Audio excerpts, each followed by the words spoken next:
Aujourd'hui,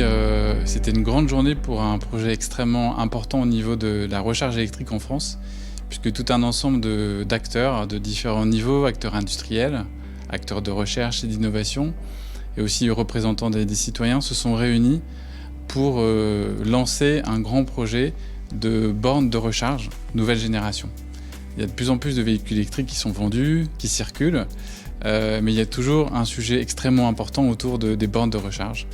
Et c'est tous ensemble, territoires, industriels et usagers, que nous allons adresser les problématiques concrètes, opérationnelles des bornes de recharge.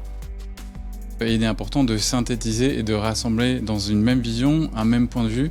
les contraintes et puis les opportunités d'une nouvelle borne de recharge nouvelle génération. Et l'intérêt,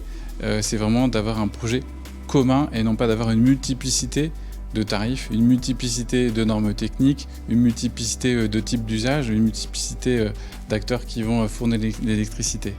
Il faut avoir, oui, de multiples acteurs, mais par contre, il y aura une solution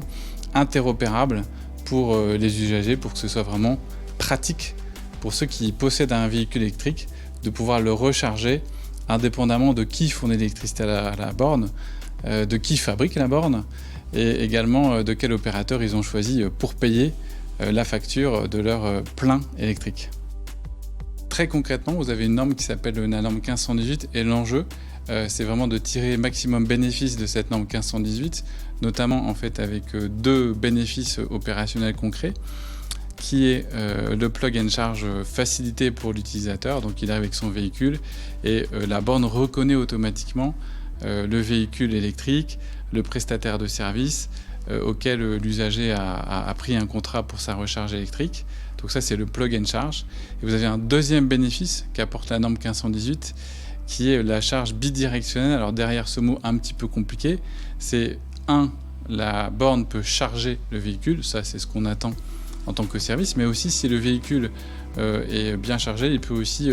délester le réseau ou envoyer de l'électricité de sa batterie pleine vers le réseau si le réseau électrique a besoin d'électricité.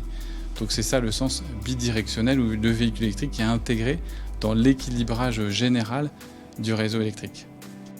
Ces résultats-là, le smart charging, la charge bidirectionnelle, ce sera opérationnel d'ici 36 mois. Il y a des étapes intermédiaires et notamment une étape importante pour l'usager, c'est la possibilité de programmer à l'avance, grâce à ce nouveau service, les moments où il va pouvoir bénéficier au maximum des effets du réseau vis-à-vis de la borne électrique.